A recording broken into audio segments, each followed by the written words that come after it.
Indiana has arrived. Bama might have the quarterback. Welcome back, Texas.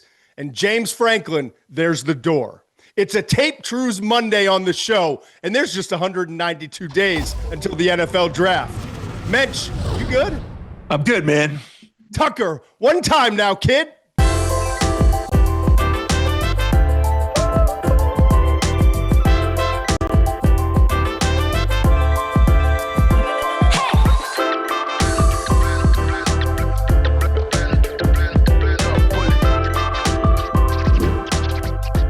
Anyone who lives or has lived in New England knows that it's not really fall until you get a nor'easter. And we're in the eye of the storm right now, Mensch. I just hope the trees hold up. The internet works. I hope we get through 2 hours here. So heat power.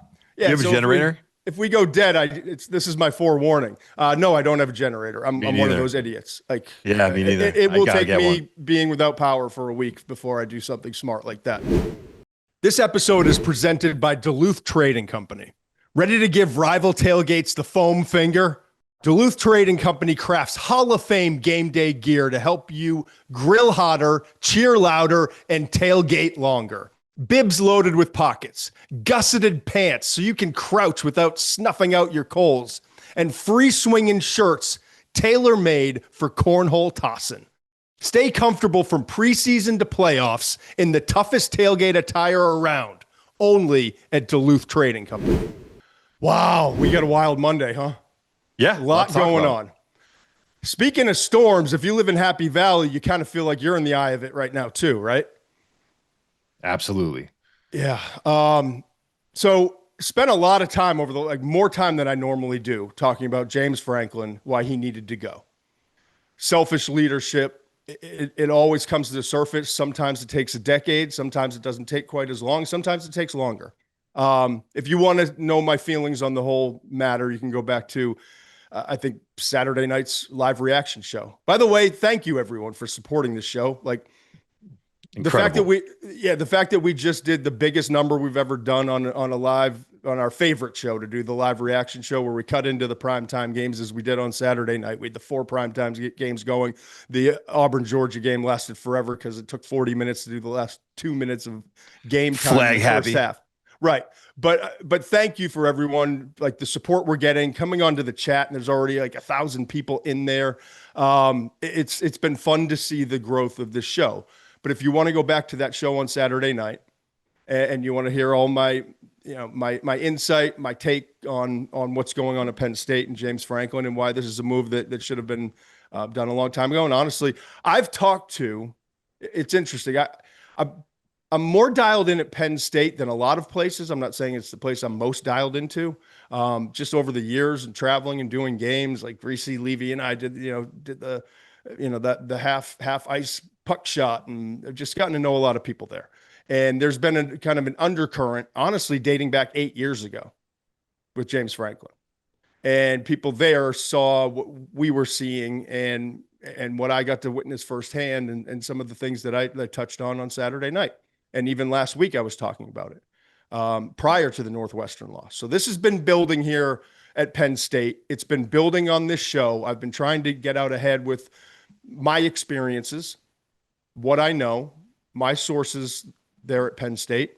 And it's been interesting seeing the number of folks there that are in the know and have some influence that have been reaching out. There's been a lot of reports, right, Steve? Yeah. There's been a lot of reports about what the number is, how much money is the buyout. We talk about, I'll just give you some of the numbers based off of my sources, right? $56 million for Franklin. Another $14 to $18 million to clean out the staff and what they're owed. I believe it's around $10 million just for the coordinators, right? Andy Kotelinki and Jim Knowles, who just came in. Knowles is like $6 million.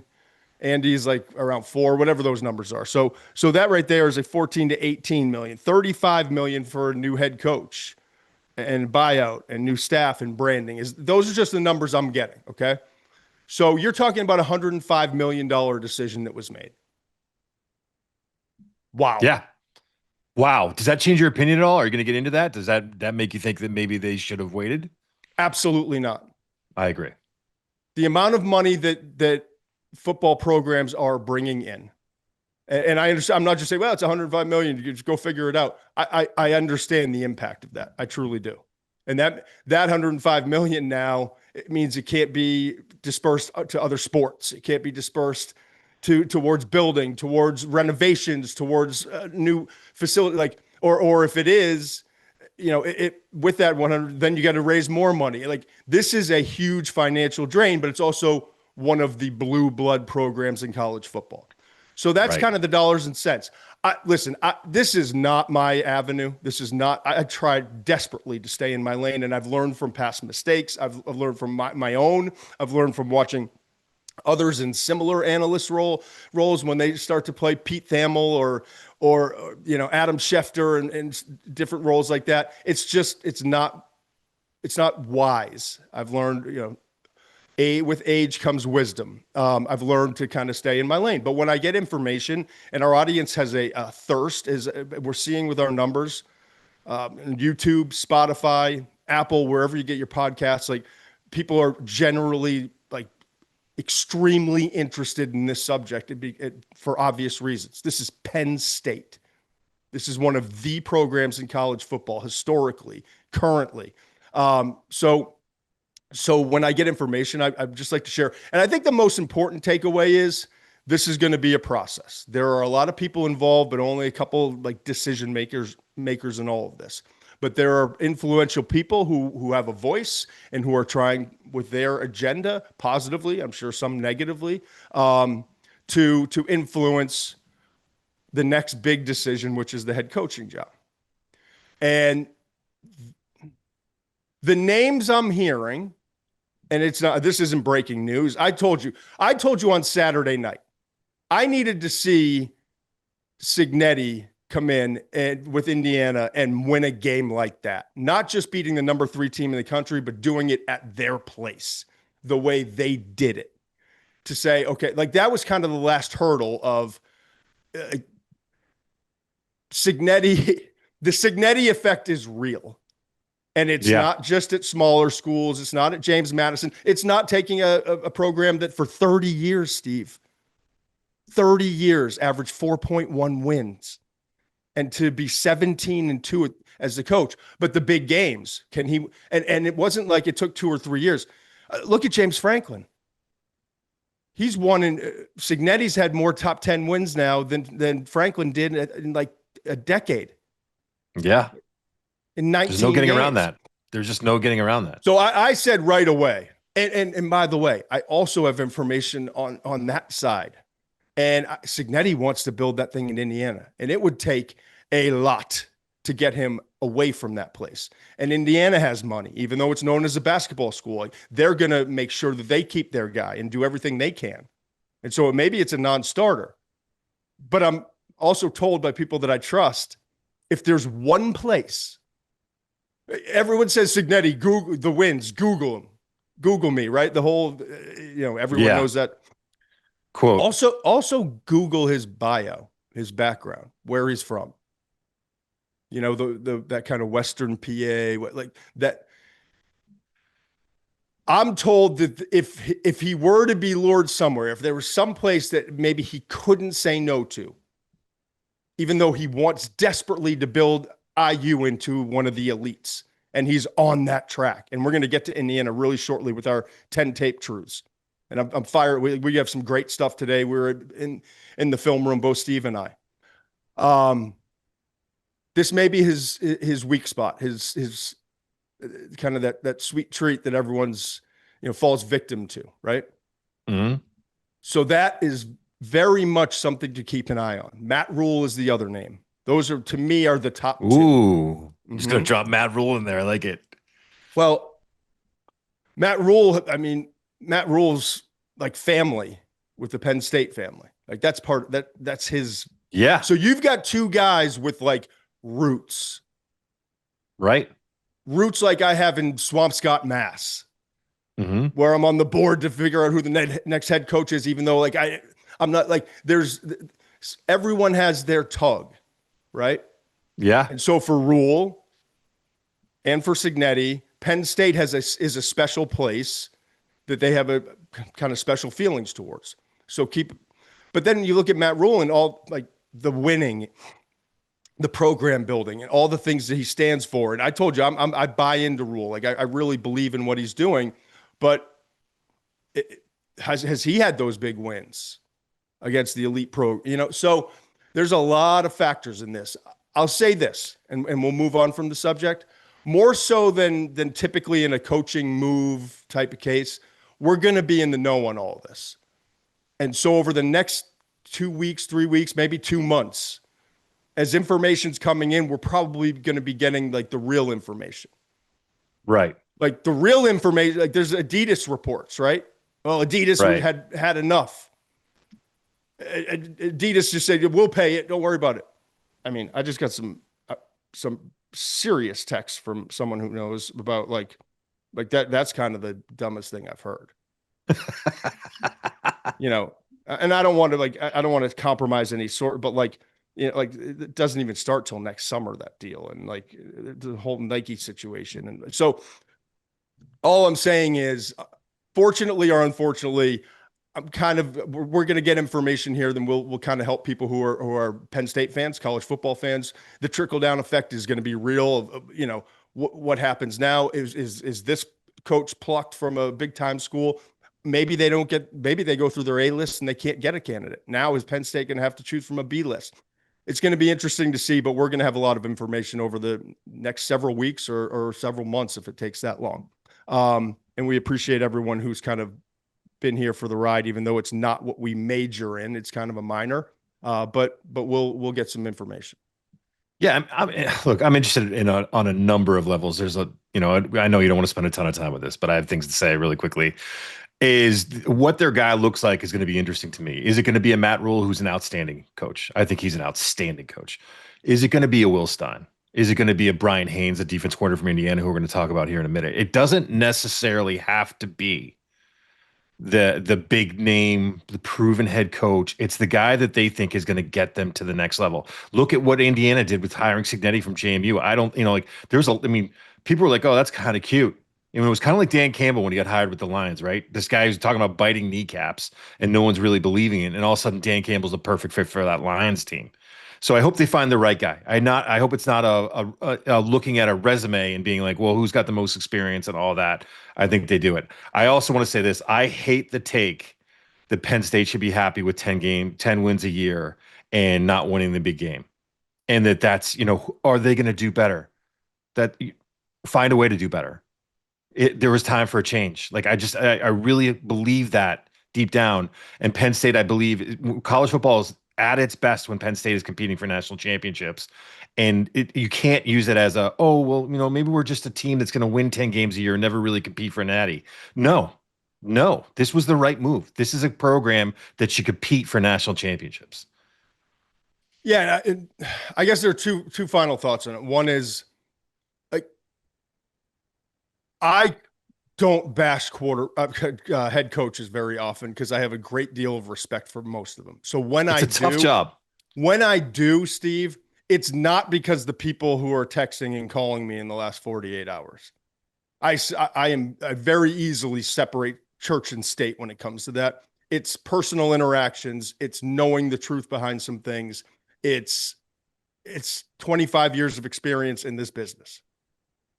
So I don't want people to think, well, now Todd's saying that he's got people he's talking to and maybe they didn't like him going back 8 years ago. Like, I respect the people I'm talking to, care deeply about a couple of them, like I'm very close to, but I've got people in my ear from all over, like I talk to a lot of people and have a lot of friendships and all, like, but at the end of the day, it's my name that clips are out there in social media and our show. Like, I'm not going to say something unless I have a personal experience or I've done the work on tape or so I'm separating all of those things.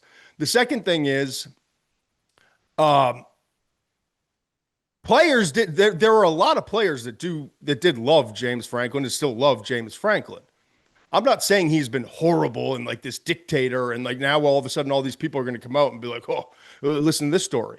Was it Yeah. Micah Parsons or Abdul Carter? Someone came out. I saw. I should probably double checked. I didn't plan it, but like in full support of him, and like I wouldn't be where I am today. You can look it up on social media. So there are former players who are coming out and supporting him, and I think that's wonderful too.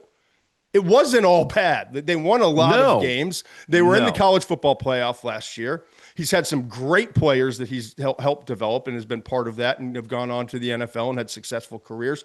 But there are things, and it starts with selfish leadership. It starts with not always being trustworthy, that I'm putting the right things. I gave you the Mac Brown quote the other night. Right. I'm an old man. Be consistent. Todd. Yep. I'm an old man, Todd, but it's really simple. Be fair, be consistent, and do the right thing.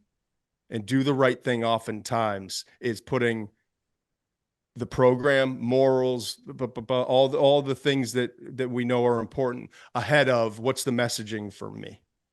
Okay. So Yeah. let's leave it with that. But we will have a lot of good information. But we also have way too much invested in the work that we did in the last 48 I'm hours. excited. Me too. We've got 10 tape truths today. Okay. And we went back and watched a bunch of tape. Steve, like we always try to figure out what subjects do we want to go and attack. Steve will take 5. I'll take 5. And this is our Monday. And it's become like a staple now on our show. During the college football season, every Monday is our 10 tape truths. We're going to dive a little deeper into specific things that are standing out to us on tape. And let's get it started, Mitch. And I'm just going to forewarn everyone. Indiana has arrived. And so the first few truths right now are going to be, how have they arrived? What's different from the program? And I saw someone say, well, McShay, just a few weeks ago, you were saying that Cignetti's a fraud and Indiana's a fraud. Nah. Did you ever say that, by the way? Nah, dog. I said last year they're the best, might be the best coach team in all of college football. They're playing above their talent level. I think they're a damn good football team, but I don't know that they're one of the 12 best, and they proved that to us pretty quickly in the college football playoff, that they weren't. Two things can be true here, you know? I can have a great deal of respect for Cignetti, which I do, but I also can be a realist, and when they get into the college football playoff, they're probably going to play a team with significantly better talent where all the coaching in the world isn't going to put them on top. Now, I've said since week 1, this Indiana team is different than that Indiana team. And one of the reasons, in your first truth, and I'm going to kick it off to you, Steve, is the defensive side looks different, even though they lost a couple guys from last year's group to the NFL, which they haven't historically done very often at Indiana. Yeah. Look, tape truth number 1 is Indiana's defense is a top 5 defense. And you could say to me, whoa. Top 5 in the country. In the country, FBS. I think they're up there with Ohio State. I think they're up there with Texas. I think they're up there with Oklahoma. They're right there. They are right there. And you could say to me, Mensch, they were 6th in scoring defense at the end of last year. Yeah, they were, but it was a lot like that team, right? Like how inflated were those numbers because of the schedule? And you look at what they did against Notre Dame. I think they gave up 27, and they gave up 38 against Ohio State. So they were a good defense. And the defensive tackle, CJ West, who's no longer there, who got drafted. I love CJ West. I talked about him a lot last year. They were a good defense. They weren't great. This defense is great. And I'm going to try and keep it short and try not to get too excited about it, because I am really freaking excited about what I saw on tape. Like, really excited. And I'll just say this, the first and foremost, the way this team plays for one another, the players play for one another in this team, really jumps out to me on tape. And one of the things that really is an indication for that is contain. And it's a small thing, right? They make it very hard to get outside, whether they're the edges or the corners. They're not trying to shed and make a play to the inside when their responsibility is to funnel people inside. And then their teammates hustle to get there to make the play when guys are funneled back inside. They minimize big plays with the way they play the run and their unselfishness in the way that they play the run. They're physical. They're aggressive. I love their linebackers, Aiden Fisher and Isaiah Jones. Both those guys play downhill. Aiden Fisher's number 4, right? Yes, Aiden Fisher's number 4, Isaiah Jones, number 46. I'll get into the linebacker play in a second. Love those guys. Then you get into this guy, Brian Haynes, and what he does in terms of coverages, in terms of the looks he throws at guys, and what he threw at Dante Moore. And I'm going to give you zone. 3rd and 10, here comes a man look. Here comes a single high man look that you didn't expect. I'm going to rotate safeties where you think you got single high pre-snap and it's going to be too high, or you think you got too high and now it's going to be three high. And they play a lot of zone. And one of the things I love about their zone, and this is crazy to me, against a mobile quarterback, they do a great job of matching up in zone and then knowing which player needs to step up when the quarterback gets outside the pocket. Watch it against Oregon. It is a thing of beauty where they know if I don't have a guy in my area, I am the player to step up without leaving the coverage vulnerable to force the quarterback to either make a play or I'm gonna tackle him. It's crazy to me. And then like Dante Moore is seeing zone all day. Then they get a big third down and 10 in the early in the second quarter, and all of a sudden he gets man and he's got to hold on to the ball a little bit longer. Then they've got guys that can win as pass rushers one-on-one. He creates one-on-one matchups by bringing five or more at times. This guy is super talented, just super talented. I'll go into the linebackers a little bit more too, because I think they do three things really well in terms of linebacker play, Fisher and Jones. One is, like I said, they're downhill against the run. They chase, they tackle well. So they're good run defenders. The second is good luck trying to block these guys with running backs. And you saw it time and time again in the Oregon game. These guys are great pass rushers one-on-one. The other thing is I love the depth that they get in their drops in certain situations. I will say they're vulnerable to play action because of the way they play the run. But if it's 2nd and 16, they're not biting. They understand situationally where they are in a game. If they're up big, they're not going to bite on play action as much. They understand where they are in the game and what's happening within the game. And they get great depth, which makes it hard to get behind them and allows them to rally the football and come up and make plays after the catch. So that linebacker play, really good to me. And this is one thing that I have to say. There's other stuff too. I'll say this. Mikael Kamara, who was their star last year, had 15 tackles for loss and 10 sacks. I think he has 2 tackles for loss and 1 sack. They're still one of the best pass rushers in the country. And he's still making plays when you watch on tape, the pressure. But you see the numbers drop for a star like that, and you're wondering if something's going on. No, he's still playing well. They just got other guys who can get there too, and they're getting there quicker. It's just unbelievable. I will also say this. It is clear that Indiana's advanced scouting is doing an outstanding job. They had a great feel for what Oregon was trying to do. Here's when another Dan example. Lanning comes out and says something, and I'm paraphrasing, but I read a quote, something along the lines like they were more prepared for this game. It was, and I know it wasn't necessarily X's and O's. He's referred like mentally and dial like what, and he's sending a message to his team. But to even like whisper something like that. Yes, he's talking to his team about what we need to do to prepare and like, but it's also, there's a hint of truth in, damn, were they ready? Right. Listen, there's a play that Oregon runs. They have a stacked receivers to the left of Dante Moore in this game. And Dante Moore looks out and sees a corner lined up over these 2 receivers and a safety high. And you're thinking to yourself, I've got numbers. Any young quarterback's going to look out there and be like, I like my numbers here. I've got the option. I'm going to flip it out to my receiver. And what does Indiana do? They have their edge defender drop to the receivers right at the snap of the ball. And the next thing you know, it's like a 2-yard gain. I mean, they just had a great plan. These guys execute. They play for one another. The weaknesses, I will say this is the weaknesses. They are vulnerable to those they're vulnerable to those crossers behind their linebackers off play action. And 2, I think you can run downhill on them. But the problem with that is, I'll just say this, you better buckle your helmets up because you have to be ready to go 2-3 yards, 3 yards, and then you're going to get an 8-yard. Then you're going to get a 12-yard. You can run on them if you get right downhill on them. Don't try to go outside on them. It's not the way to go. You have to get right downhill on them. If you're willing to be patient and you have the guys up front, because not every team can do it. But if you have the guys up front, I'm thinking of a team like Miami, if we're looking further down the road about how these matchups are, if you can run right at them and you're willing to be patient about it, you can do it. But they will test your patience because there will be a loss. There will be a 2-yard gain. There will be a 3-yard gain. There will be a 3 and out. Are you willing to stay committed to the run? It's a damn good defense. That's interesting. I mean, there's nothing you can tell me. Like literally, you could give me a 3-hour dissertation with play breakdowns and everything else to try to compare them to Ohio State. Cause I think that Ohio I don't State think they're defense, Ohio. No, I know that. Think, I'm just saying, but after that, we've seen, kind of flaws in all of the other top defenses, which are really great. And I'm going to get to another one. I'm going to get to Texas A&M in one of my tape truths later on. You're right. Ohio State's different, but they're right there with Oklahoma and Texas. I'm glad you said that. You're right. I don't think that they're as good as I just didn't want people to be just Yes. listen, Buckeye fans are what college football is all about, but there is, as Herbie calls it, like a lunatic fringe that you got to be careful of, and so I'm just protecting you a little. Thank you. I appreciate And it. they would, and I hate when they're right. The worst part is every once in a while, sometimes the lunatic fringe will be right, and so I didn't want to give them any ammunition. So, all right, let's transition. Tape truth number 2. Fernando Mendoza's secret sauce is that you got to deal with everything when you try to defend him.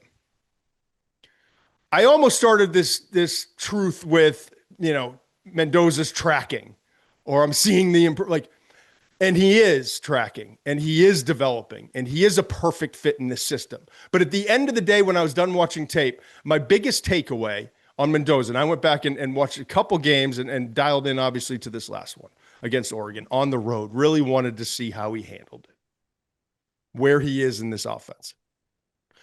You got to understand, 6'4", 220 pounds, he's got mobility.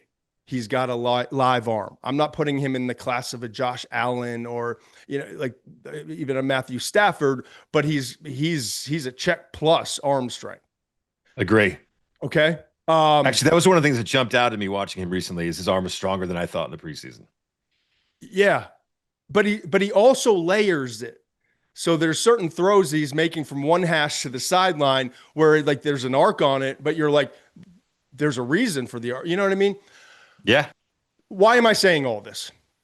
Because what Indiana was missing last year in Curtis Rourke was a guy who threatened with his mobility and had the arm strength to really threaten all parts of the field.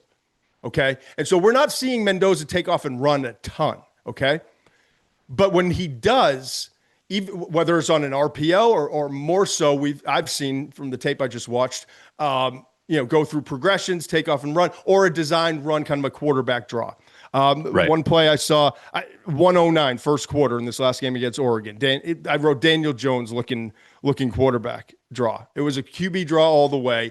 And when he took off to run with those long legs and the chewing up yards with each stride, he's not. No. There's not a lot of suddenness or twitch. But when he gets out going, but it's not like a long runway, like he can go, but it's more straight line and then kind of gliding, and will bounce off of one tackle and keep going. And it's not always this beautiful thing, but you look up and it's like, shit, that was 16 yards. Right. You know what I mean? So he's got that element of the game, which again, I'm looking at this through the defense's lens. I've got to account for that.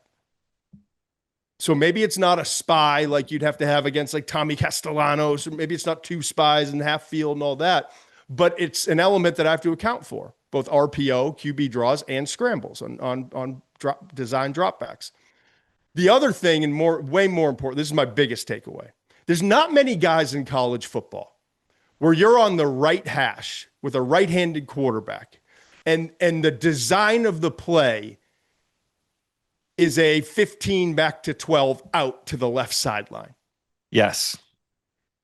Sometimes quarterbacks will be forced into that throw, but it's not not only are we willing to do this, this is the design, because our guy can make that throw. So now I've got a quarterback who can run, so I got to account for that. Now I've got a quarterback that it doesn't matter what hash he's on.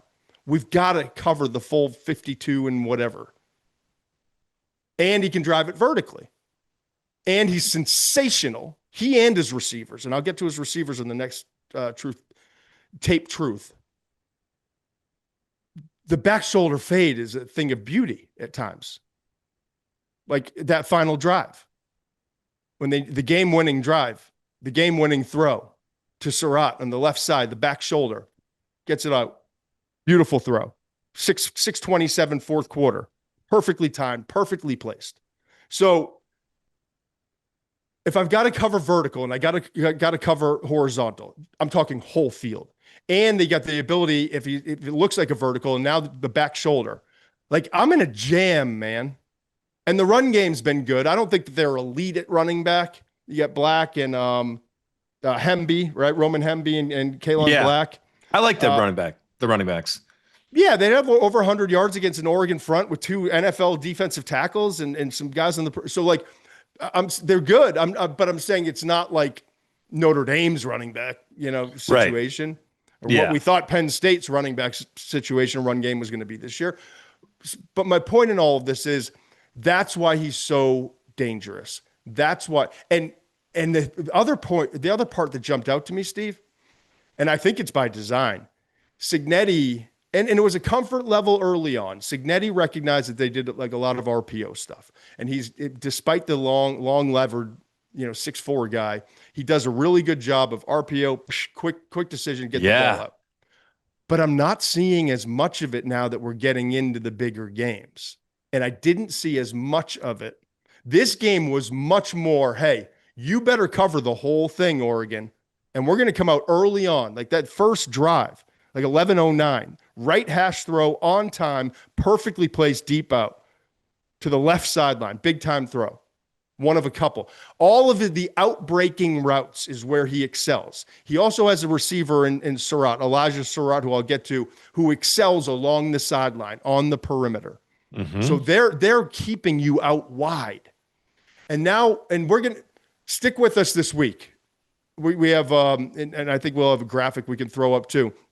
The McShay report. The biggest numbers we've had in the McShay report during the college football season was this weekend, and so this thing's starting to grow too.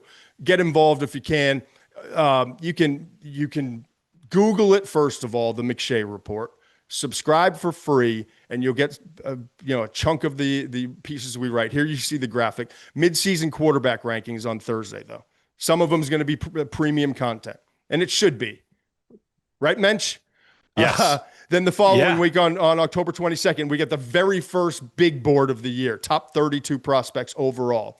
Then we get the Q&A for the premium subscribers coming up on the 29th. So the next 3 weeks, we're really ramping it up in the McShay report. Yeah, you can tell we're starting to get closer, man, with those topics. Here we go. The top 32? Top, I'm more nervous about these quarterback rankings because I'm seeing a lot of different things that I wasn't expecting on tape. Yeah, good luck. My luck. point in saying this is we're going to get to like the NFL side of all of this in a little bit, but I'm starting, even though Mendoza's not there, he's not perfect. And I think that maybe 2027 could be one of the most brilliant all-time quarterback classes if some of the guys that I think should stick around for another year do stick around. But I'm seeing why NFL teams maybe are higher than my preseason grade, because my grade's starting to climb too with him. And I'm not putting him at number 1 overall. I'm not there, but I'm saying, man, that's hard to deal with when you get a guy who can make all these throws and can run. Man, he's got the frame we're looking for. So there's a lot of cool things that they're starting to do, and they're doing it differently than they were early in the season. Love it. Go ahead. Okay, go ahead. I was that's why I paused. No, you go. I love him. I love him as a college quarterback. I love the fit. We'll get into this more later on. I still have my concerns about him being. I think he's a little overhyped as an NFL draft prospect. I don't disagree at this point, but he's awesome college quarterback. But I can see a situation. Let's not get into all this. Let me just say let's save it. We'll save it. Yeah, I can see a Denver Bo Nix when you got a head coach intimately involved, experience with quarterback development in a certain system, looking at this guy and being like, with that, I can do a lot of the things I want to do. So maybe league majority might be pick 25, 30, but he winds up going higher because someone's looking for something specific that Mendoza has to offer, and there's still a lot of growth in front of him, okay? Tape truth number 3, and I'm going to stick with this because it's on Indiana. Let's finish off Indiana with the first 3, and they deserve it. Number 3 team in the country, coming off the signature program win for Signetti in game number 19 in his era there at IU. These receivers, man, I like them a lot. And there's other guys besides the top 2, but they've got 2 NFL guys at wide receiver. Okay. Indiana, man. I love it. Indiana and I like last year's group too. Right. And Omar Cooper was there, right? He was there, but he's had a long road and he wasn't a big part of last year necessarily, if I remember correctly. Yeah, this is a different Omar Cooper. And so when I'm watching this year, It's really those two guys that are the problem. Yeah, in 2024, he had 28 catches, 594. He still averaged 21 yards per catch. Yeah. He was the big play guy, but Yeah. he had 28 catches all of last season. They played 14 or so games. Yeah. He's got 29 catches through 6. 6. Okay? So it's a different Cooper we're seeing. He's the guy along with the guy in Elijah Sarratt. Let's talk about Sarratt for a second. 8 catches, 121 yards in this game and a touchdown, and the game-winning touchdown. He's not a burner, but I think he might be a little bit faster than people think. He's 6'2", he's 205 pounds. He's not the go over the middle all the time, do the dirty work and all that. He thrives on the perimeter, and it's a combination of size, body control, awareness. Like the way he gets his head around sometimes and peeks back to his quarterback and kind of signals what he's about to do. He does some next level stuff. And I've talked to scouts who think he's late day 3 coming into the year. Like he's fine. That's what scouts are. Yeah, no, he's fine. Literally, that's the like. Yeah, no, like he's fine. But Right. But I've also talked to some people like I think there's a little more there. I kind of like this guy. And as a number 3, number 4 in the league early in his career, and maybe elevates to number 2, number 3. He catches the ball consistently, really good focus, great body control. The back shoulder stuff is beautiful. Body control, I keep saying that phrase, body control, because like along the sideline, working it, understanding like spatial awareness, when to break off his routes, using a little nudge, using a little hand check to create separation. He's just got a lot of NFL qualities to him. And when you have a quarterback who can make all these throws, it works. Right. Then you got the other guy, Omar Cooper, who's not as tall. Elijah Sarratt's 6'2", 205. But this guy's tightly packed. 6 foot he's listed at 205 as well, in that same range. Sarratt might be up to 213. Depends on what you look at. But Cooper is the kind of the flex guy. You'll see him a lot in the slot. You'll see him out wide opposite Sarratt. He's got a little bit more juice. As you can see, the 21 yards per catch last year. What does he average? Like 16, 17 yards per catch? 16, yeah. 16, okay. So he's got a little bit more juice, and a lot of it's run after catch. He'll catch some of the slants and go.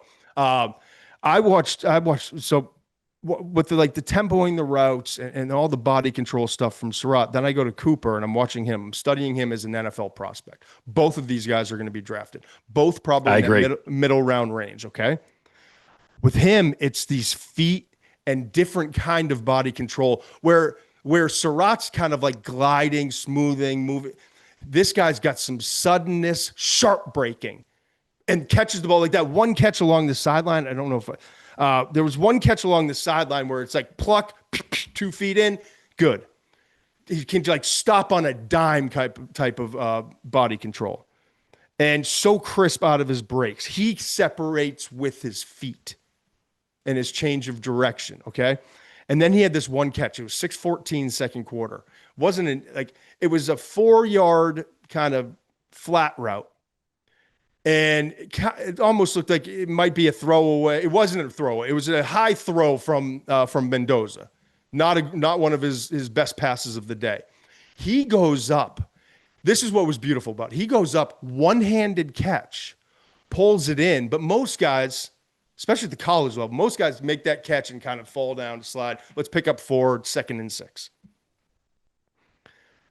He focus, bring it in, stop, shakes off 2 guys, like his balance and that, like the way he's tightly packed, breaks through 2 tackles with a little shake, and winds up picking up like 11 for a first down.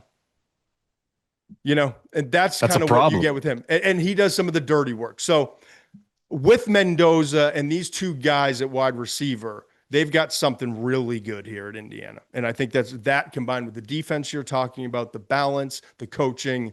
It's going to be interesting to see how this thing plays out, but I don't think they're overhyped at number 3. And I certainly think by the time this is all said and done, they're going to be one of the top 5, 6 teams going into the college football playoff. They're that good. Yeah. All right, Mitch, take it. Go ahead. I like both of them after the catch, by the way. Cooper, again, it's different how they do it. Sarratt's more of a power guy, and Cooper's more of that, make you miss, but still good effort. Also, Sarratt, game-winning touchdowns in the last 2 games against Iowa and Oregon. Kids making plays when it matters most. The McShay Show is brought to you by FanDuel. Ready to fire up your Saturdays? FanDuel's got a boost you don't want to miss. It's called Boostin' with the Boys, and it's giving everyone a college football profit boost every single week. So here's how it works. Each week, we're giving everyone a profit boost to use on college football. No opt-in gymnastics, no invite-only nonsense. Everyone gets the boost. We're talking real games, real teams, real Saturdays with an extra payout on the line. It's easy, it's fun, and it's only on FanDuel. Go to fanduel.com/McShay to download the app, check out the Boostin' with the Boys offer, and get in on the action. Must be 21 and older and present in select states, or 18 and older and present in D.C., Kentucky, or Wyoming. Opt-in required. Bonus issued as non-withdrawable profit boost tokens. Restrictions apply, including any token expiration and max wager amount. See terms at sportsbook.fanduel.com. Gambling problem? Call 1-800-GAMBLER or visit rg-help.com. Call 1-888-789-7777 or visit ccpg.org/chat in Connecticut. This episode is sponsored by American Eagle. So it's official. American Eagle just launched their exclusive limited edition collab with True Colors by Travis Kelce. And we could not be more excited to check it out. From sweater polos to loose and baggy pants to comfy sets, there's literally something for everyone. They also dropped a handful of incredibly comfy graphic tees that you can easily wear on repeat with relaxed cargos or with jeans. If you're a huge fan or just love the collab, shop the first drop now before it's gone. You can check it out on ae.com or just go to the store. Tape truth number 4. Georgia's offensive line's a problem. It's a problem, man. We talked about it on Saturday night. 31 carries for 79 yards and 2 touchdowns against that Auburn defense.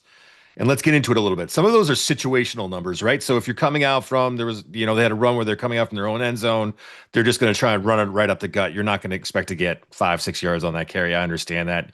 Downing the ball at the end of the game, sacks count for rush yards in college. I get all that stuff, right? It was bad. And they're banged up front. I'll say that. Georgia's offensive line is banged up front. Both offensive tackles were out. Ernest Green, the left tackle, has been out now since the beginning of the season. So they were banged up. I get all that. And that Auburn front is really good. 6 of the FBS and rushing yards allowed. But they got manhandled up front.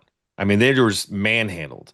And so I say to myself, well, maybe if it is the situational stuff and maybe it is that front, let's go back to the Alabama game where they ran the ball much better statistically. And I look at that game, and guess what? Alabama got gashed in that game on some long runs or a couple 43-yard runs. They got gashed. They were caught out of position a couple times, and Georgia took advantage. But when you watch the overall tape, Georgia was also handled at the line of scrimmage in that game at times too. So I just look at that, and I'm concerned. And it bothers me too, because selfishly, I want to see Nate Frazier, Josh McCray, and Chauncey Bones, those talented running backs, get going. I love their talent at running back. And that's a big part of what they need to be competitive going forward, is they got to get that group going.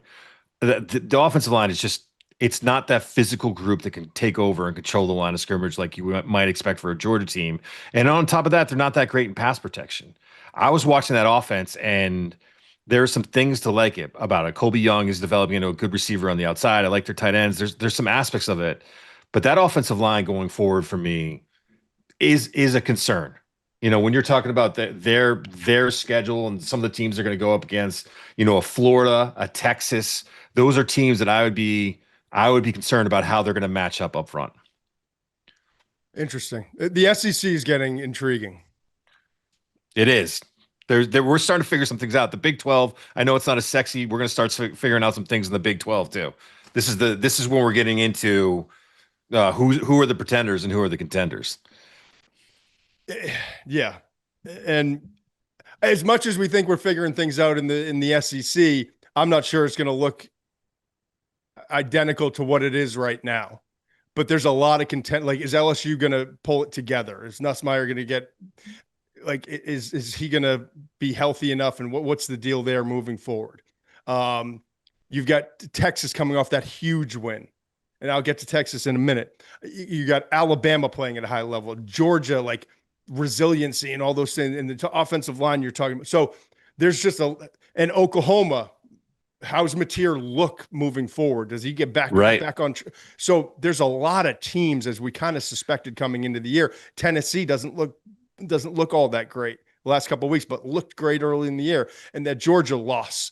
But is Georgia as good as we thought? Like, still a lot of questions, but there's depth to that conference that you can't find anywhere else. Yeah, it's tough to go against Kirby. I texted to this group last night. I wouldn't be surprised if they won out because Kirby's Kirby and they figure out a way.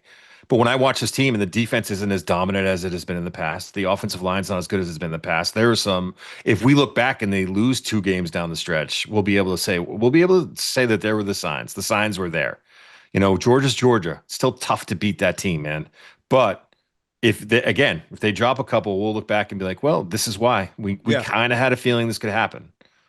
All right, sticking in the SEC, tape truth number 5. Ty Simpson, the Alabama quarterback, is the quarterback in college football right now. And Dante Moore is still the most talented passer at Oregon. And there are a bunch of other guys that we've talked about, and we'll get back to the quarterback class for 2026 and a lot of 2027 guys when we come back on Thursday. But if there's one quarterback that's playing at the highest level right now that I trust the most, it's Ty Simpson. Ty Simpson, through 6 games, is doing what I expected to see out of Garrett Nussmeier this season.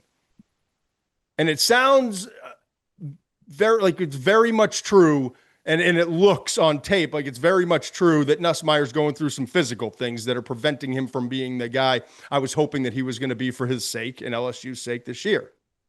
But Ty's that guy. From the pre-snap stuff, and I know he looks over to the sideline, but like, he's setting protections. He's in complete control. And listen, I get it, and we'll talk about NFL draft on Thursday. And I will include Ty Simpson in that list. And I didn't, for the life of me, expect to be talking about Ty Simpson. I got him on my board too, man. Yep, I promise you, that's getting real. And we get some real conversations to have about Ty Simpson in the NFL draft and the eligibility and how many starts and all of those things. And he doesn't have the frame. He doesn't have the elite arm. He doesn't have the elite mobility, although he's mobile. I like the way he moves. Yeah. No, he does. I'm just saying, like, there's no elite physical trait to his game. Right. But there's a lot of great NFL quarterbacks that don't have like that one, that don't have the strongest arm, don't have the best mobility, don't have the biggest frame, that just shred you. Mm-hmm. And this guy's starting to look like that. And I'm stunned at his development and his growth. He played good against Florida State in the opener, better than people want to give him credit. But what I'm seeing recently is even better than that. It's the processing. It's the footwork. It's the keeping the eyes married with the feet. It's the anticipation of throws. It's the layering of balls. It's the trusting his eyes, man.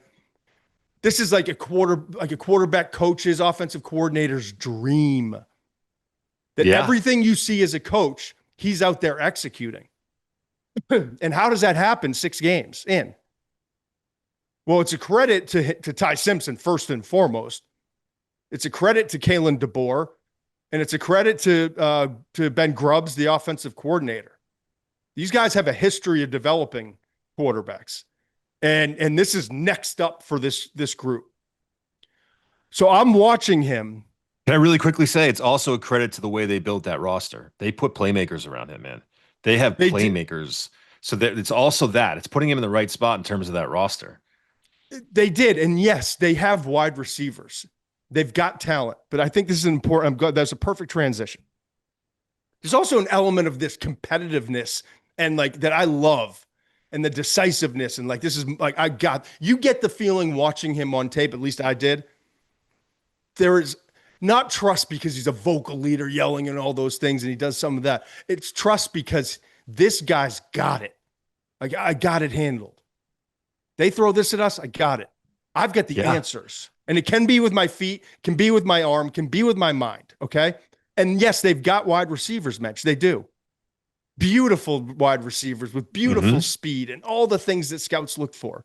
They got those guys. But that's not the reason. That was my biggest takeaway from all of this outside of this. Oh, I agree. Man, this looks There's like other guys with Nussmeier should receivers. look like. And then the next thing was, and it's not just because of the wide receiver, because that's always going to be the first scouts thing when they look, well, he had Ryan Williams and Isaiah Horton, and he's got Jeremy Bernard, who's their number 3, for goodness sake. He might be a second-round draft pick. He's got all these guys, right? But here's the deal. It's not the story here, folks. The wide receivers are not the story. Ty's the story. And you look at this week, Ryan Williams is the star. Talk about him in the same breath as Jermaine Smith coming in Ohio State. Jeremiah Smith, yeah. Jeremiah Smith, Jeremy Bernard. Jeremiah Smith at Ohio State coming out recruiting, and we saw the freshman year and the massive game against Georgia and all the things he did last year. He is a special talent. But a massive drop against Georgia, drops throughout the year, in and out of the lineup, concussion, no fault of his own. Took a big hit against Vanderbilt. Was hoping to play, listed as probable during the week, got 1 target in this last game. I watched the tape. Where's 2? Where's 2? What's up? Didn't matter. No. He didn't play. He didn't get to play that much, and when he was on the field, he didn't make that big of a factor. How many catches did Brian Williams have on Saturday? 0. Oh, that's right. 0. That's right. 1 target, 0 catches. I thought it might have been 1. You're right. He took a hit, and DeBoer said he called it, a carryover from the hit he took in Vandy. So he'll get back rolling. But 9 different Alabama skill guys caught a pass. Yeah. And Ryan Williams is out. Isaiah Horton's doing his thing, but not huge numbers. Jeremy Bernard's doing his things, not big numbers. We got this freshman guy coming in, Lodzier Brooks. Yeah. Steps in. He leads the team in receiving. 4 catches, 58 yards. Those aren't even big numbers. The 4th down catch. So I'm saying it's the quarterback, man. At some point, we got to recognize the tight ends are involved. The running backs are involved. It's throw something at me. I've got the answer, and I'm going to move it around.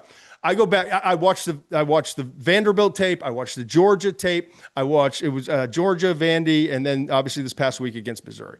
1 drive stood out to me. If I was to say, if someone said, give me 1 drive, Todd, to summarize like what he's doing. If I only got 20 minutes, I can watch 1 drive and really study it. It's the first drive of the game against Georgia. It was a thing of beauty. I'm going to walk you through it real quick. 13-25 first quarter, like just the start of the game. Sends a message. He drops back to throw. It's a design pass. Read 1, read 2, not open. Instead of wasting time to read 3 and getting caught in the backfield against a Georgia pass rush, it's not great, but they got dudes up front. He sees this tiny little crease, and it's 1, 2, goes. Right? Yeah. Takes off. Looks 1, looks 2, explodes through the hole. Shortly after that, so now we got a first down, drives rolling. First drive of the game. Shortly after that, beautiful design. Ryan Williams, star wide receiver, big-time playmaker. Splits the safeties, gets behind them. Ball dropped in beautifully. Drop. Yeah. Doesn't let that affect him. Next up, let's go. Isaiah Horton. It was 2 plays later. Isaiah Horton goes on, what was it? A perfect ball. 12 back to 10 route. I'm just looking at my notes. It was a 3rd and 10 on that drive. So a couple plays later, 3rd and 10 on that drive. 12 back to 10 route, right at the sticks, left sideline, drills it, first down. I just love that sequence. Then a few plays after that, drills another cover 2 beater to Isaiah Horton down the left sideline between the corner and the safety. Safety coming over to support, corner squatting. Bang, left sideline. A couple plays later, run the ball, try to balance things out. Hits Jeremy Bernard, quick slant in the end zone, touchdown. He's been unreal. I said the great quarterbacks, and I'm not saying that Simpson is there yet, are the guys that you expect to come back every single time and make plays, and they scare the hell out of you. The Mahomes, like the Tom Brady's, the ones that scare the hell out of you. You think there are other quarterbacks you're like, oh, I hope they can get it done here. in a key situation in the game, whether it's a game-winning drive or whatever it is, they need points, they need to come back or whatever. I'm now looking at Simpson and expecting. The expectation is that he's going to take his team down and score. And I think his teammates are seeing it the same way. When you watch the broadcast and you see Missouri kind of tighten up that game, and you see his teammates coming up to Simpson and smacking him on the back of the helmet and on the back of the pads of like, all right, here we go. This is what you do. Go do your thing. Go get us right back where we want to be. And it's just to watch that over this quickly when the loss to Florida State and see where he is now is honestly one of the better stories in college football. I think it's awesome. And people say, well, McShay, what, like, it was Missouri. It's a good Missouri team. They almost lost. Know this. Know it. Don't think it. Don't guess it. Know this. That's a damn good Missouri team. I saw that on tape. That's a damn good. Their edge rushers were running around the right tackle at times in that game. Like, you give me a break with that's not a good win. That's on the road, and that's Missouri's Super Bowl. Okay, yes. So they took their best punch. That's Ty Simpson without Ryan Williams and with his star running back Jam Miller, who just got back in rolling, getting injured. That's Ty Simpson. Jump on here. I got you. Yeah. All right. Tape truth number 6. Go ahead. Tape truth number 6 is I might be crazy. And far be it from me to question the head coach, Texas Tech head coach Joey McGuire. But I still think the Red Raiders need to make a change at quarterback. And hear me out on this, okay? Really? Because when you first texted me, you said, well, he came in and didn't play that. Right, I know. And I was like, you know what? Let's take a different look at this mention. When I watched the tape, I had an idea going in, right? And you want to see if the information, the data backs up your thesis. And in this situation, I don't think it did. Let me be very clear about this, okay? Only Tennessee is averaging more points per game than Texas Tech right now. It's not like they're not scoring, okay? And Baron Morton is a very good quarterback. He's a serviceable quarterback. And the reason this came up again is this. Baron Morton got knocked out of the game against Kansas, and Will Hammond, the talented freshman, came again. Last time we talked to Will Hammond, it was against Utah. He came in, he was 13 of 16 with 2 touchdowns, ran the ball for 61 yards. He looked amazing in the Utah game. Well, he comes in against Kansas, and he goes 7 for 16 with 42 yards. Doesn't quite look like he did when they were beating Utah and pulling away. But I went through every drop. And the first 2 were alarming. I will say this. The first 2 he looked like a freshman quarterback. He looked like a guy who has not started. He's stuck on the first read on the first one, threw the ball in the dirt. The second one, he's kind of fading back when he doesn't need to, and he misses the crosser. And I'm like, maybe me and McShay were jumping the gun a little bit. We were calling for this guy to come in and play. I think that's when you texted me. But Texas Tech is rolling players. Yeah. So then I start to watch it. And I start seeing some of the throws, even the ones that aren't completions. I'm like, man, that's an accurate ball. The receiver just didn't separate. And that's a tough throw, and he didn't hit that. But, man, it was close, and you see the talent. And here's what jumps out to me more than anything else. This kid is a problem as a runner. He adds a different element to their offense. And when you look at the overall, he's had one good showing against Utah, and he's had one, I would say questionable showing as a passer against Kansas now, okay? But he hasn't been given the opportunity to come in and really be the guy. And to me, if you can get this guy to play at the level or close to the level that he was playing at Utah, and then you add in what he can do with his legs, which gives you a whole new element to your offense, I get it. Texas Tech doesn't need to make a change. This isn't a situation where like, well, Baron Morton's not playing well. But actually the numbers are good. They're not great.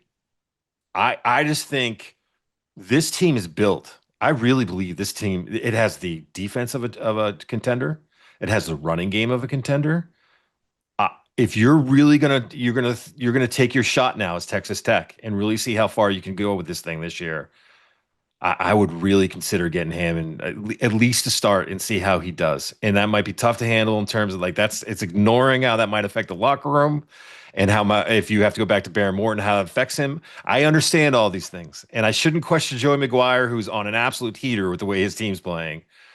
But if you're just looking at this as X's and O's, you're watching tape on Sunday, and you're thinking to yourself, man, that'd be interesting. It'd be kind of interesting if they went with this. So again, it's in a bubble. I understand. But man, I watched that and I'm like, how do they get their best team? What's the toughest offense to defend for them? And I think it's with Will Hammond on the field. When's their next biggest game? Did you say that and I missed it? Because my I will mind's been look. I so. actually looked at it, but now I'm drawing a Here's blank. the way I view it. It can be viewed as this is a great problem to have, right? It's a great problem to have. Until it becomes the problem, right? Yeah. This is And a I don't know classic, how- by the way.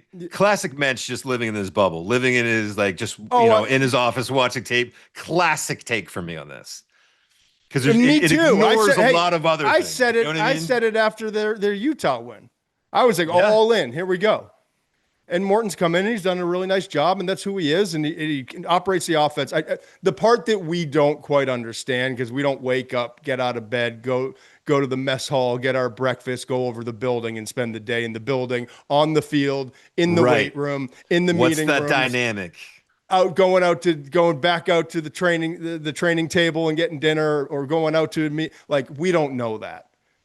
But by all accounts, that stuff is real. Like, it's a big deal. Of course it is. Yeah. So, like, we're not ignoring that. We're just saying there is a tape element This to is the this tape truths, situation. right? This is the tape truths. These are not this is not the leadership intangible truths. These are the tape truths. Right. And the tape is telling both of us there's more offensively for Texas Tech with the young guy. But is that Yeah. enough to surpass all the other stuff that Morton brings? And I mention this all the time. I have talked to scouts who consider he's an intriguing day 3 guy. Like, you might hear his name draft, like in the NFL draft. So Baron Morton, I'm talking about. So Yeah, he's it's not, just- and he's not bad. It's just a different element, and I think that Hammond's as talented as a passer. They've got Arizona State next. I don't know if Sam Levitt will be back. That's obviously a different team. I Yeah. mean, Utah just ran over Arizona State without Levitt in the lineup last week, and then they've got BYU in early November. The other teams are Oklahoma State. yeah, just which is something to keep an obviously- eye on. Yeah, keep an eye on it, man. And I'm glad we're talking about Texas Tech, regardless of what the subject matter, because like they're a top 10 team. They keep winning. No question. Loaded There with is talent. no And I question. feel like of all the top 10 teams for the last several weeks, there's just not a lot of talk about this team and how good they are and how like legitimately talented, well coached, and all the things that they are. All right, tape truth number 7. I do need to be clear about something because I said we're going to find out a lot about the Big 12. I think we're going to find out a lot about who's going to lose to Texas Tech in the Big 12 championship. That's what I think we're going to find out a lot about in the next couple of weeks. Texas All Tech right. is Good the clarification. best. Yeah. All right, tape truth number 7. There's reason to be very optimistic, but also cautiously when it comes to Texas and their path to get back in this college football playoff. They're ranked number 20 this week by the AP poll. You know my thoughts on the AP poll. Don't trust them. Don't believe in the process. Think there's a better way to do it. Is what it is, because at the end of the day, it does not matter. So I'm cool with it. If Steve Sarkisian and this staff can bottle up the second half of Oklahoma, and that becomes like the jump, like the springboard to the rest of the season for Texas, they might be every bit a part of this thing as we thought Texas was going to be coming into this year. That second half against Oklahoma, that Oklahoma team, was what we thought Texas was going to be before they got punched in the face by Ohio State, by an Ohio State defense we're now coming to figure out that might go down with like the Alabamas of the 2011, the Miamis of 2001, the USCs with all those like those former Canes aren't going to be happy about hearing that, man. That defense was insane. And so I'm just saying, like, when you just like close your eyes for a second, you think about some of the defense, The great ones. Yeah. Right? The great ones. So anyway, there was a residual effect after that. And Arch clearly was affected. It's so good to see Arch right now. And it's not all beautiful. And he only threw for what? You can look up the numbers, like 166 or like it. But this is what we expected to see from Arch to a certain extent. And it's just going to it should just keep getting better. Okay. I agree. This is Arch, the creator and the distributor. This is Arch when the protection's not there or they're just so good on the defensive side as Oklahoma is. They're going to get home sometimes. They're going to wreak havoc in the backfield. This is Arch showing, yeah, I'm not Eli, I'm not Peyton. Like I'm my dad and my mom's son. I'm the athlete of the group. I'm more like my grandpa. Yeah. I'm more like Archie, right? And so we're seeing that element of his game. We're seeing it more decisively. And even go back to Florida in that ugly loss for the Longhorns. He played pretty well in that game. And we saw kind of a steady build up a little bit, like obviously the Sam Houston State, I think it was, and no one cares, right? But I saw some confidence growing inside of him. This Texas wide receiver group is astounding. It's one of the best groups in the country. Put it in the top 3 or 4. I know you got to put Ohio State up there. And we just talked about Alabama with Ryan Williams and Isaiah Horton and Jeremy Bernard, and now this freshman cat. But Texas is in the conversation up there. Maybe not 1, maybe not 2, but like you can't get past 5 without having Texas in the conversation. But we didn't see it early this season because their offensive line was not playing to the level. Arch was flooded with Heisman, #1 draft pick, national championship, Manning, Jersey, all of this stuff. Now he's not. Now he's playing free. And his mechanics aren't exceptional. There's some throws that he still is a little, but like he's feeling it. He's playing, he's reacting, and now he's getting the ball out to these guys. And he's missing in the strike zone sometimes. I watch the tape, I see it. Of course. So he can lead a receiver and maybe we get 5 extra yards or what. So, but there's refinement. But before it was like, oh shit. Right. We all just overhyped this guy. And it's like, yeah, he didn't play at a very high level in high school, and it's the Manning name, and why didn't he start? And the quarterback Quinn Ewers wasn't that great, and they so like questions start creeping in your head, like real serious questions. But now I'm seeing the guy that we expected to see, and I'm expecting to see growth. Now I want to say this because it's important to say I've covered live on the field these games, and you think, oh, Oklahoma's back, they figured it out. They had a 2-loss team, but they just beat Texas, and this is what I expect to see the rest of the way. Texas, well, they were struggling, but they just pounded Oklahoma. Huge upset. I've seen those games in this history the last couple decades. Those have happened. So it can be fool's gold to think like this is just a different game. This is a rivalry. Sometimes a bad Auburn team beats an Alabama. Right. Sometimes a bad Michigan team by standards beats Ohio State. Yeah. And even vice versa in the history. So I want to preface this with I'm not blind to that concept. And I'm also not blind to the concept that John Mateer was playing with a recovering broken thumb. Okay. Right. But the second half is what we expect to see. The offensive line's protecting. The penalties were there for Oklahoma in the second half in the offensive line. They weren't really for Texas. They were in the first half a little bit. They only finished with four penalties on the day, which is a step up. The protection was a little bit better, and that defensive front is legit for Oklahoma. They had 50 more total yards of offense, and remember, Mateer was dealing early in that game, and most importantly, they didn't turn the ball over. And when they needed a clutch throw a couple times, Arch made it. When they needed their quarterback to run because the protection wasn't there or something, Arch did it.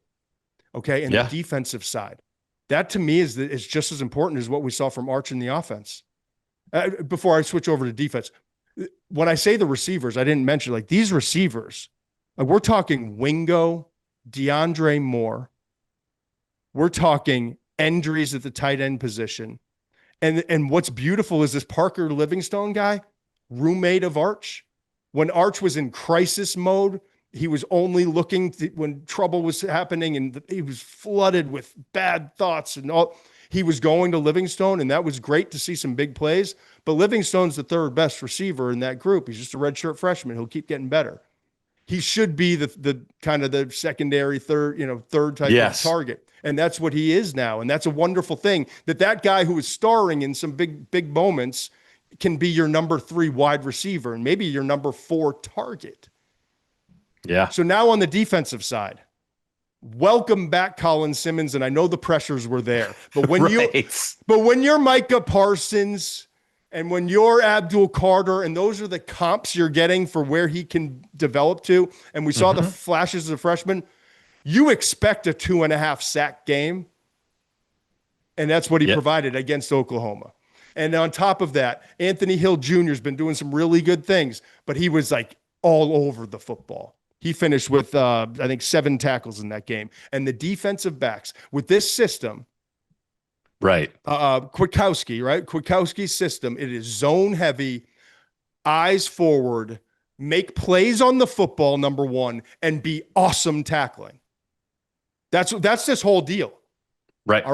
We can get home with our front four. We got athletic linebackers, and our back set are normally in nickel. Our 5 defensive backs have got to do 2 things: tackle. They don't have to be the, oily hips, turning, running, man to man. They don't have to do that. They've got to be smart with their eyes. They got to tackle really well, and they got to make plays on the football. And I look up and I see every single time there's a play being made, whether it's a turnover or a big tackle or a tackle for loss, it felt like these guys were involved. Jelani McDonald all over the field. Michael Taft, the enforcer, as I said, they combined for 17 tackles and a sack, doing their job. And then you got Malik Muhammad, 2 interceptions, doing what Texas DBs do. I'm excited to see the path. Now, here's the path. They win the next 2. Agreed. Kentucky and Mississippi State, and those are the schedule gods are kind of on their favor, even though it ain't easy. But have, because you wonder, is there going to be a little letdown? What's the residual of this Oklahoma game? It is, everyone in Austin and all around Dallas is getting excited and getting inflated egos. So now we have time to kind of reset, if you're Sark, work on things and get better. Kentucky, Mississippi State. Continue the development and the growth, especially in the offensive side of the ball, and the defense. Like, you're on notice now. That second half, when you shut out Oklahoma, the turnovers, like, that's what we expect here. So you get done with those, but November's a bitch, man. Okay. Vandy's a dangerous dog. Yep. But you get that game at home. Then you're at Georgia. That's the one. Yep. Georgia's gettable though. You Georgia and I both gettable. see it. But they're also, I don't want to play them. Like, they are one of the 10 best teams in the country. Not there. But if Texas uses the next 2-3 games to keep growing, they're capable of that win. Whereas 15 days ago, I'm saying there's no chance they're going between the hedges. Not that team. Okay. No. Then you've got Georgia Arkansas. Handled them last year twice. Yep. Then you got that kind of sandwich game, Arkansas, which is kind of concerning. But assuming they get a win there, that'll be one of those ugly ones.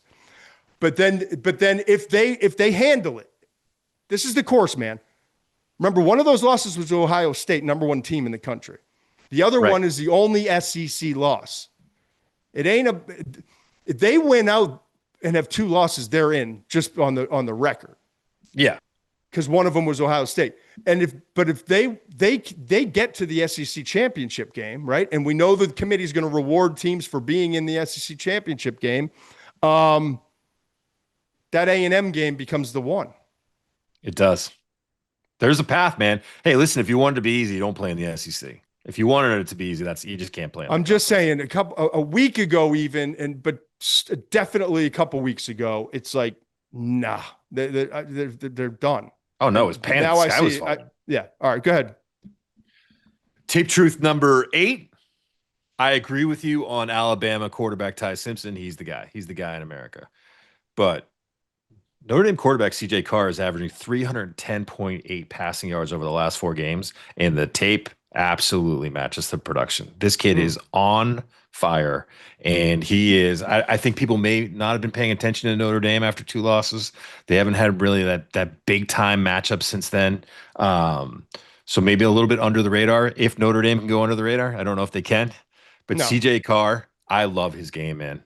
The touch and the timing that he's showing on passes, and for a young quarterback, we'll get into some of the other stuff with the negative of being a young quarterback, okay? But for a young quarterback, I really want to point out a couple of plays. Boise State, play 17. It's 4th and 9, okay?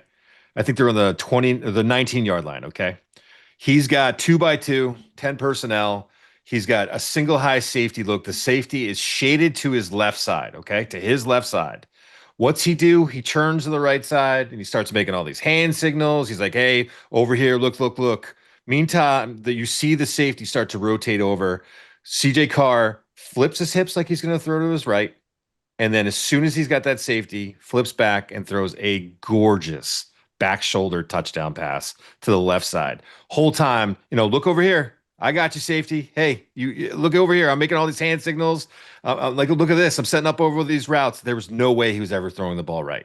It was quick, right? I'm going to sell this, and then back to his left. And again, the touch and the timing keep showing up. Great example, play 27 this past week against North Carolina State.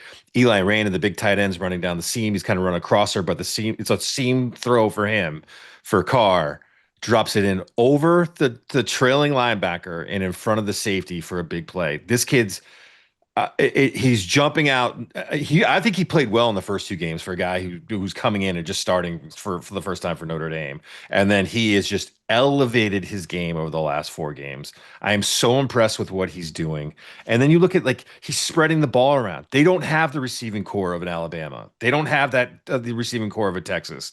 But he knows what he's got. He's got Randon, who's emerging as the next great Notre Dame tight end. I really believe that. Then he's got Malachi Fields, who's 222 pounds on the outside. He's got those big targets for back shoulder throws, red zone throws. He knows what he's got there. And then with Jordan Faison and Will Pauling, he's got these quicker guys that separate well. He's got the tool. And then, by the way, Jeremiah Love is an absolute weapon in the passing game.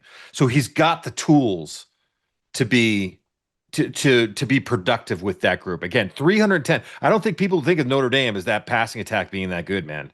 It's the 19th best passing attack in the FBS right now. It is dangerous. It's a different looking team than it was last year. Now, on the flip side, there are some things that he still does. There are some times where he's gotten away. I think he has 10 touchdowns and 1 interception in the last 4 games. There was clearly a dropped in interception against Arkansas. He got away with the decision against North Carolina State. He's young. There's still some things that he does, but I think he's progressed to farther than most freshmen would be at this time. He's super talented. He's got arm strength. He's got touch. He's got timing. He's got mobility. All of these things. That Notre Dame passing attack is for real, and CJ Carr is for real. Aren't you surprised that that's the case? Considering all the reports in the summer, and it was Menchie who was is he going to win it outright? How much of that is Freeman though keeping him on his toes of nothing's going to be handed to you? Also the team too. Like, even if you like Carr, you might say to the team, like, he's got to earn it. This is the grandson of Lloyd Carr, the great Michigan coach. I don't want anyone to think that someone's going to come in here and be given something. And so even if they like him, I like the idea of saying, "Oh, it's still a race, man." You know what I mean? Like, you still got to prove yourself every day. Yeah, no, all those things can be true. I'm just saying, I guess because it's Notre Dame and the run game and the defense and what they built on and with the run they made last year, and to see the shift in the offensive style and the quarterback position and so it's cool to see. I love it. You got another tape truth on Notre Dame. Might as well just do it here, back to back. Go ahead. Notre Dame is a top 10 team, and it's not even close. Notre Dame is a top 10 team, and it's not even close. They got a tough game against USC this week, and they can't lay an egg. They better be ready to go. They haven't played a team like that since, again, the first 2 wins. But listen, I just talked about the passing attack, and then you're going to add a running game with Jadarian Price and Jeremiah Love. And I think it's 50th in the country in rushing yards per game. Those guys can run against anyone. I mean, Jeremiah Love is the best running back in the country, and Jadarian Price has looked, outstanding at times. The offensive line hasn't quite played up to expectations, but has still played well, has room to get even better. It's a really good group. That offense, again, I'm telling you, it's tough to defend. And I'll add in, I talked about Love as a receiver. Just the few reps that I saw, Jadarian Price is really competitive in pass protection, man. These are guys that are willing to step up and help out when they have to in pass protection. So I'll just talk about, that's the offense. I had concerns about the defense. I thought the offense would get there. I had concerns about this defense. But you look at some of these guys, like Boubacar Traore is a legit edge. And then you look at their secondary with guys like Leonard Moore and Christian Gray and Aiden Schuler, and they're deep there, man. They have 11 interceptions this year. 8 different players have interceptions. They can churn you over. That defense is settled in. That defense is much better than what we saw when it was getting gashed by Texas A&M. Again, this is a group, I think, that it's built, and you think about this. I want to talk about I don't know where I put it, but their margin, they're top 10 in turnover margin. They're really good at taking care of the ball and turning the ball over. I think that's a big stat for teams. And go ahead. No, I'm looking at this thing, man. I just like I don't, and I get it. It's Monday, but like I don't think this is Notre Dame. Yeah, Notre Dame, right? Like this is the touchdown. Like this is why aren't we? This is like this is a Super Bowl for Notre Dame on Saturday. I hope the Irish fans know it's a big like, game, man, because that's a good USC team. Because there are two. I'm not sleeping on that team. There are two truths here. One is Lincoln Riley's got this team, and they didn't travel well to Illinois, and we're going right back to the Midwest and all that stuff. And so maybe it won't be the same USC that we saw at home. USC is a very good football team. And they're starting to peak, and they're playing with confidence. And so what you saw on tape against Illinois is not what you're getting when they come back to the Midwest on Saturday. Right. Number two here, this is the most important part.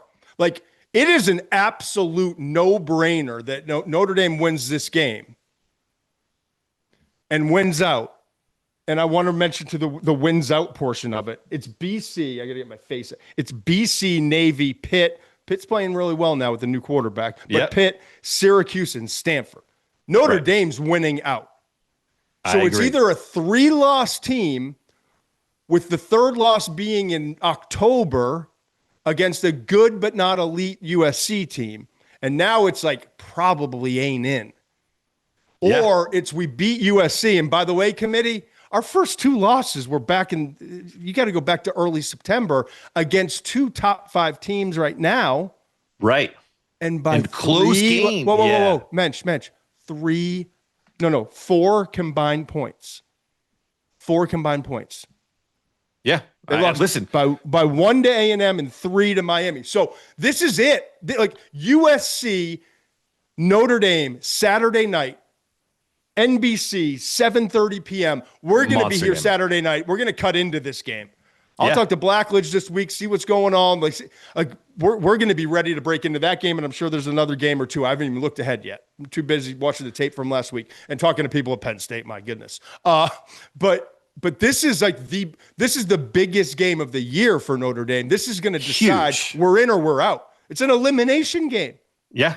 2 quick points. Yeah. Think about Marcus Freeman and how deep they went in the playoffs last year and how that's going to help him and this team. All the players that did return, like they know they've now navigated that playoff better than anyone else other than Ohio State. They finished second. So they have a good feeling for that. Marcus Freeman has a good feeling for how to prepare anything that he might want to tweak. I think that helps them. I think that's something that maybe slept on a little bit. But I want to go through this really quick because I say they're a top 10 team and I want to be clear about this. If I put them head to head, I like them against Georgia Tech. I like them against Tennessee. I like them against LSU. I like them against Georgia. I like them against Ole Miss. I mean, Ole Miss is you're saying they might be top 7 team in the country. Yeah, listen, Ohio State, Miami, Indiana, Texas A&M, Alabama. So now we're at 5. Texas Tech, I like better 6. Yeah, they're 8 in Oregon. I would put them at 8 right now. I think they're that good. Okay, interesting. Well, I'm fired up for Saturday night already, and I hadn't even kind of started thinking about that. We've gone way over. It started with Penn State. I know, I'm sorry. Important stuff to share. No. It's all on me. Normally we do the 10 tape truths. We're in and out in about an hour. We're not trying to take up people's time. It was important to get to circle back on Penn State for all the reasons. And I'm not gonna cut my 10 tape truth number 10 short. But I am going to say we're going to we got to car wash this thing because I don't want us to have an hour and 40-minute show on a Monday. Texas A&M's defense is one of them. That's tape truth 10. And no, it's not Ohio State. I get it.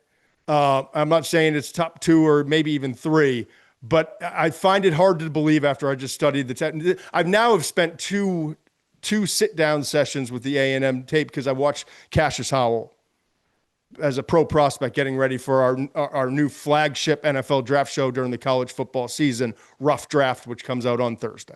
I got that ready for last week. And so now I've sat back down with more tape to watch of Texas A&M. And I'm just saying that group's one of them. Whatever them is, whether it's top 3, top 5, they're one of them. They're not Ohio State, but after that, keep them in the conversation. And I'm saying that because I was worried early on against Florida, just watching the game on TV. I'm like, maybe they're not quite as good as I thought. Maybe if you can kind of, bottle up Cassius, then you got a chance.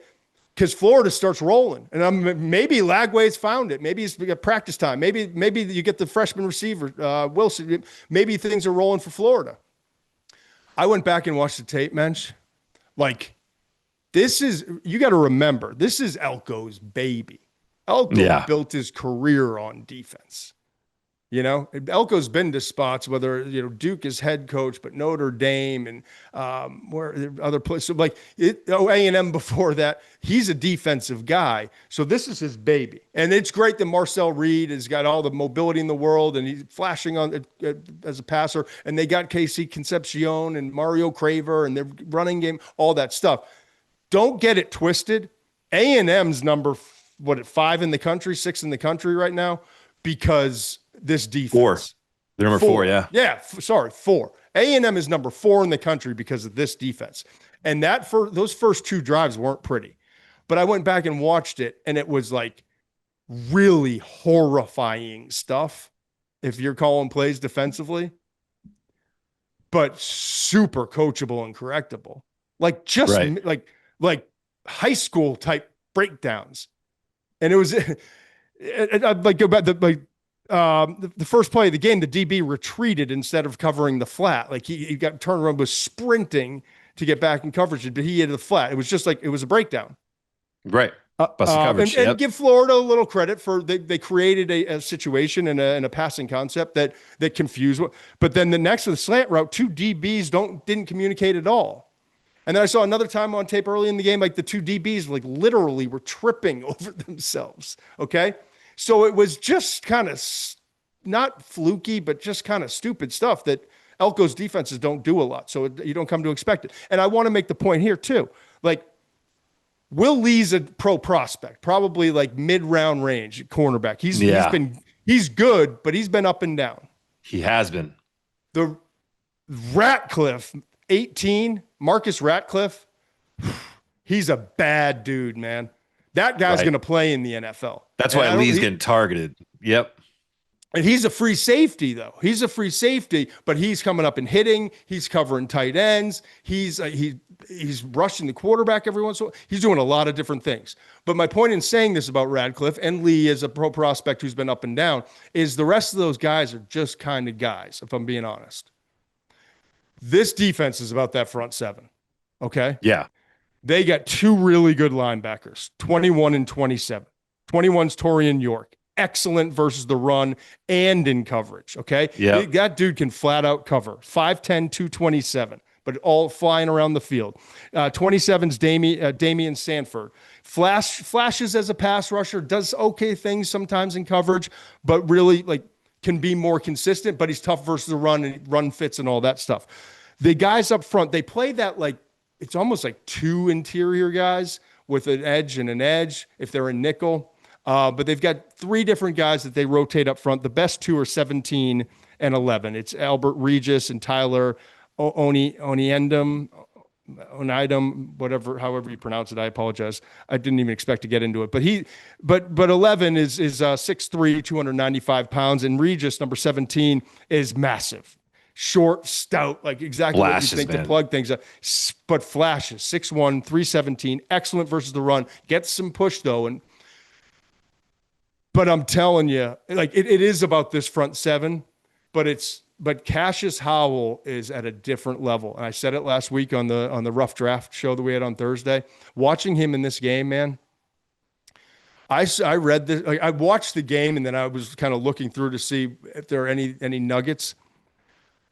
He was so impactful, and they had to double him because things were going horribly wrong. And he was. Oh, I read this, PFF, right? I've never heard of this, and I'm not trying to target Austin Barber. It is what it is. And Austin Barber's an interesting draft prospect. We'll talk about it. Offensive tackle. Yeah, He's got a lot of talent, but man, I just moved him up. You might want to watch this tape. He got a 0.0 blocking grade, if this is correct. What I read. Wow. 4 pressures allowed, 2 sacks allowed, 2 penalties, 1 hit, 1 hurry. And it wasn't all, Howell, but it was mostly. And they're double teaming him, and that's opening up other things. So my point is, when we're talking about the elite defenses, when we get past Ohio State, this is one of those groups. And my favorite part of watching the broadcast, I love Quint Kesnich. I have a great deal of respect for him. I've worked with him hand in hand. He works his ass off. He does all the right things. He had this like kind of uncomfortable halftime interview of Elko, because remember that it was 14-14. It was a shootout, and that pisses Elko off more than anything. Right. He'd much rather it be an ugly 3-3 game. But they made I was listening to the game, the broadcast for a portion of it, and the analysts and the play-by-play guy were talking, well, they were in man-to-man with some bracket stuff early, and they've switched to more zone. I'm not going to say who the announcers were. It doesn't matter. So Quint was like, and a lot of times the sideline folks go off of what they're saying to try to, because that's an important point. They scored 14 on a couple drives. Now they're not scoring at all. What was the difference? Great question. Right. He said, it looked like, according to what's going on up in the booth, that you guys switched from man to man and he's like, I forget the exact phrasing, but Elko's like, he's like, so you shifted from man, it sounded like, to zone coverage. How has that been a difference? He's like, we did. Elko. Yeah. Like Yikes. Yeah. And he's like, well, so what was the difference? He's like, well, we just were basically communicating better and doing all the things. So it was just funny to watch. Yeah. Yeah. To watch a head coach be like, I don't know what the guys are telling you upstairs. It's not what's happening. Right. But this defense is awesome. All right. We've gone too long. We're back on Thursday. Rough draft. It's our new flagship show, in season NFL draft, but also looking forward to the awesome week coming up. I'm sure we'll get back to Notre Dame and USC and the schedule that we have in week 8 of college football. The McShay report's coming out in 48 hours. Get ready for that. Big one. And quarterback, the first quarterback big board, if you will, of the college football season. And I'm kind of dreading having to stamp my name on some of the quarterback play that's gone on, but I love it. We'll see where we are on Thursday. Until then, Mensch, 5 stars. Must be 21 plus and present in select states. For Kansas, in affiliation with Kansas Star Casino, or 18 plus and present in DC, Kentucky, or Wyoming. Gambling problem? Call 1-800-GAMBLER or visit rg-help.com. Call 1-888-789-7777 or visit ccpg.org/chat in Connecticut, or visit mdgamblinghelp.org in Maryland. Hope is here. Visit gamblinghelplinema.org or call 1-800-327-5050 for 24/7 support in Massachusetts, or call 1-877-8-HOPE-NY or text HOPE-NY in New York.